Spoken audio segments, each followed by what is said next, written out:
This is a speech in which FDR has felt his hands were being tied because he wants to help whom? This is in 1940. Who's in a lot of trouble in 1940? England. England, yes, he wants to help England. And is the United States ready to jump into war again? No, we are not ready to do that. There are very strong political forces and parties and candidates who argue against doing that. It's not clear that the American people really want to do it. So Roosevelt decides that he will try what gambit? He will not go to war. He can't ask for that. He asked for that only after the attack on Pearl Harbor, which is almost a year later. But he will instead say that Congress should offer England what? Financial support. Well, not just financial support, but Arms, naval ships. yeah, material support. Material support. Lend-lease. You can pay us back later. That's the idea. You can pay us back later. Because there was a law that actually would prevent them from saying, well, you know, you have to do it now. I forget the headnote here mentioned something about, what was it? The Johnson Act of 1934 prohibited loans to governments that were in default, and Britain was nearly in default. So therefore, you weren't supposed to loan anything to Britain financially. But FDR proposes that we send material, that the United States send material. And he begins this and says to Congress, I address you, members of this new Congress, at a moment unprecedented in the history of the Union. Unprecedented because at no other time has American security been as seriously threatened from without as it is today. Now, this is a very special, he's building up to a very special kind of evidence. I suppose that every realist knows that the democratic way of life is at this moment being directly assailed in every part of the world. So here we are again. What is he referring to? What action is he referring to? Beginning of 1940. What has been happening? Like Mussolini is in Italy, Hitler is in Germany, these dictatorships. Well, where else is Hitler's armies? Oh, everywhere. Oh, yeah, throughout much of Europe. Throughout much of Europe. Yes, throughout much of Europe. And have they attacked Poland, for example? Yes. Yes, they've attacked Poland. Have they attacked other countries? Yes. Yes. So all of this has happened. And all of this happened after supposedly Germany said that it was satisfied with, say, the Sudetenland or certain things. Philip? I would also note that he uses the word realist in terms of like referring to the opposite of what Wilson was. So Wilson was the idealist. Maybe. I'm not sure he's intentionally going after Wilson here as much as he is saying we have to examine what is really going on in the world today. And what is going on in the world today is that democracy is under threat. And is the United States a democracy? Yes. That's the enthymeme. What's the conclusion? U.S. is under threat. Now, it's not exactly a valid syllogism unless you consider that all democracies are connected one to another. So the implication is that they are connected one to another. And now we're back to the theme that Wilson used, that the freedom of one nation or the democratic process of one nation, one place is absolutely connected to the democratic process of any nation, any place. This is what we call solidarity. This is what is the history, as it is often said, that the leader of the United States is the leader of the free world, whether one believes that or not. The idea is that the United States is going to represent itself as the protector and helper of other democracies, of people who are free anywhere. That is a role the United States will play. Now, of course, an argument against that is we can't be the policeman of the entire world. It's just not going to work. We can't get involved in fights everywhere. So there's an argument, say, for not invading Iraq. Iraq didn't have a democratic government. Well, let it alone. Don't invade it. Did it threaten democracy? You could say it did. But are you going to try to go into every dictatorship in the world with military force? That's a stunning thing to say, a remarkable thing to say. People are then going to turn around to you and say, we've been minding our business within our own borders, and now you come in. That becomes a problem.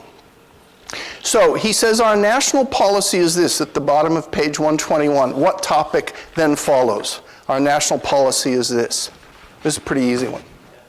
Yeah, definition and What often goes with definition as subparts under it? First, second, third, fourth. No, well, not really. I got a D here, though. I don't have it written here. Yep, you got it right there. Yep, he's got it. Different, deficient? Division, yeah. Division, yes, it's division. And this is one of the great speeches to show division, because he says this is our policy, first, second, third, fourth. And then there's another great use of division in this speech, in which he turns. The speech has a marvelous turn to it. And on page 123, he says, what do you expect out of a democracy? Well, you ought to expect certain essential things. And they ought to be something that everyone in any democracy has, not just in the United States. He says, in the future days which we seek to make secure, we look forward to not a country, to a world founded upon 4 essential freedoms. So here is that interesting identification once again of not just the United States, but an attempt for the United States, however you judge it, to speak for people elsewhere. You can say, no, I don't want the U.S. to do that. But that is what Roosevelt is doing. In part because what is his object? To help people elsewhere, to get that material to people in Britain. A lot of people thought Britain was going to go under. Joe Kennedy, who was JFK's father, thought Britain was going to lose. He said so. It's one of the reasons why he lost his ambassadorship to England. Believe it or not, true. Joe Kennedy thought England had just about had it. It's interesting that John Kennedy, when he was at Harvard, wrote his senior thesis that later became a book called While England Slept, about the fact that England did not see the buildup that Germany was making, did not address it sufficiently as a deterrent. So he certainly ended up not agreeing with what his father had said. But Roosevelt wants to try to speak for all of those people, and then these great 4 essential freedoms: freedom of speech and expression everywhere in the world, everywhere in the world. Second, freedom of every person to worship God in his own way, everywhere in the world. The third is freedom from want. What does want mean here? It's an older use of the word. We usually don't use it that way today. Freedom from want. What does that mean? Yes, need. Here, want means need. Here, it really comes close to meaning poverty. You cannot supply yourself the basic necessities of life. And the fourth is freedom from fear, which translated into world terms means a worldwide reduction of armaments to such a point and in such a thorough manner that no nation will be in a position to commit an act of physical aggression against any neighbor anywhere in the world. And then a little later on in this speech, Roosevelt lays out the first vision of what will later become known as the post-World War II world order, which we now see under a great deal of stress. But Roosevelt himself calls it the world order. We seek is the cooperation of free countries working together in a friendly, civilized way. It's called multilateralism, it's called cooperation, it's called democracies banding together. John Kennedy goes to Berlin to give a speech not long after the Berlin Wall goes up. Let's do a little history. Berlin is in the middle of Germany exactly? Where? No. Yeah, it's sort of more in the northeast. So Germany gets divided after the war into East and West Germany. It isn't just East and West, it's divided by the 4 great powers, the United States, Britain, France, and Russia. Germany's divided, though, in effect, into 2, because Britain, the United States, and France say, look, we're just going to have one West Germany. East Germany, dominated by Russia and then the German Communist Party. Berlin is divided into how many sectors? 4, yes. But you can pass easily from the French sector to the British sector to the US sector. And then there's another sector, which is the East German or Russian sector. Okay? So how did people get into Berlin from West Germany? No, how did people get in to Berlin? plane, yes, and train and roads. There were designated roads, there were designated train lines, and there were designated air corridors so people from the West could get to West Berlin and people from West Berlin could get back to the West. Okay? What happens in the late 1940s? The Soviet Union blockaded West Berlin from the West Germany. Yes. And then Truman had the airlift. Yes. Yes. In other words, the trains were shut down and the roads were shut down. You know, that's kind of easy to do if you've got a lot of big tanks. It's not, easy to argue with those. But what happened, you said? How did the communication stay alive? The airlift. The airlift. There was a huge airlift. The entire city of West Berlin was supported for a period of time by nothing but airplanes flying in and out of Tempelhof, Tegel Airport. They just would fly in, plane after plane after plane.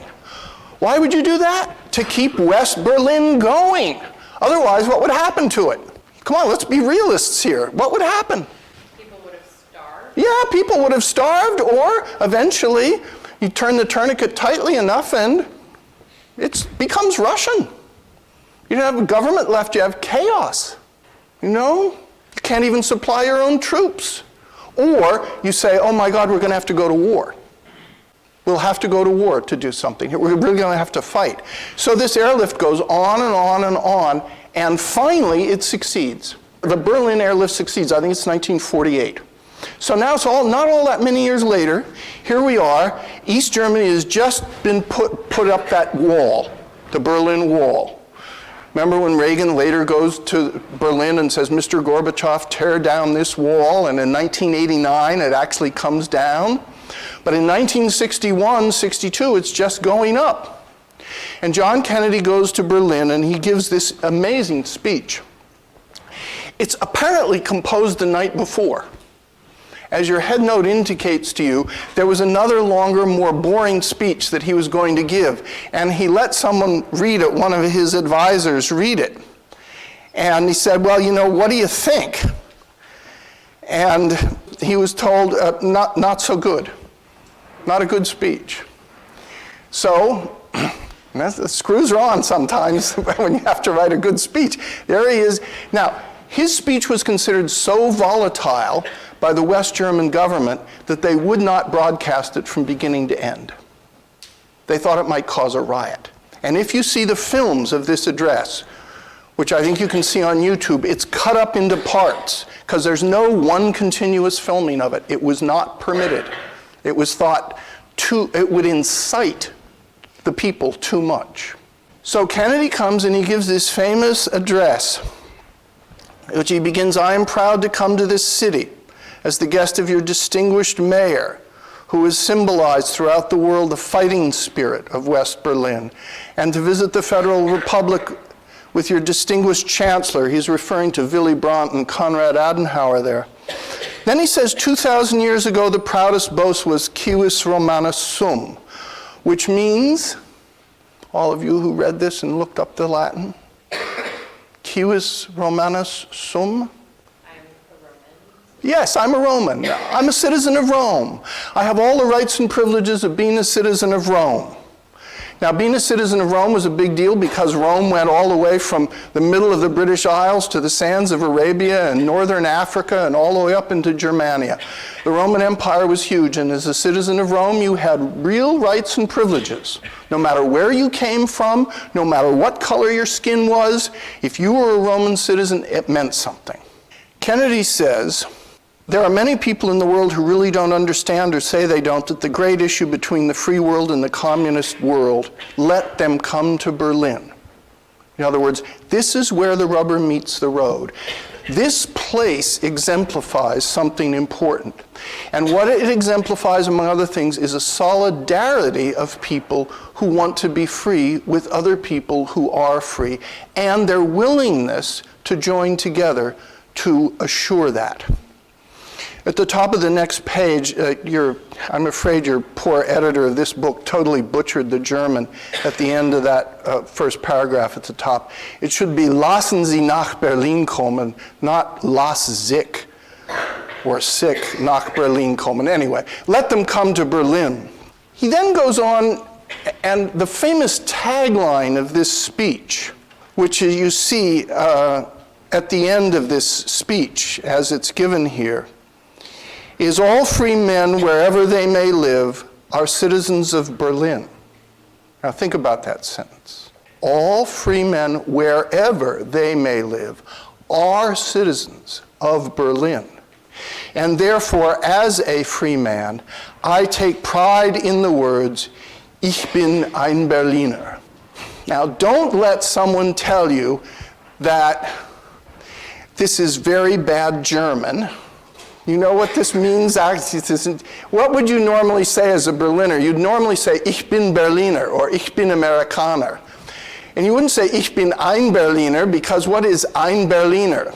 Anyone know? Yeah, kind of a jelly pastry, yes. So poor Kennedy, his German isn't perfect. But let me suggest this. What this speech does, and it is really remarkable in what it does and the way it does it, is essentially to say, all free men are citizens of Berlin. I am a free man. Therefore, I am a Berliner. And then the reasoning continues on this way. If Berlin is attacked, it's therefore an attack on me.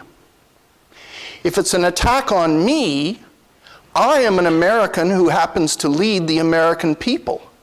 Therefore, an attack on Berlin is an attack on the American people and an attack on its leader. That's the message. And that's why the crowd goes bonkers. This is yet again a message of solidarity. You know, it's like that statement by Martin Luther King Jr. that, you know, if someone is not free somewhere, it means that everyone is not free everywhere. That, in other words, this sense that real human freedom is not divisible, ultimately. Real human freedom is something that must be seen in solidarity. Now, that's an ideal. That is an ideal. And that's a very hard thing to work out in practical diplomacy. But what Kennedy is doing here, in essence, is saying everything redounds to Berlin. Take Berlin as the example.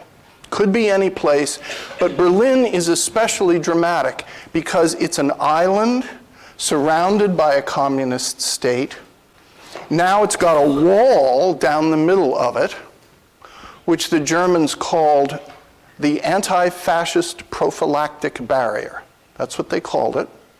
How many people tried to escape from West Berlin to East Berlin? Zero. Zero.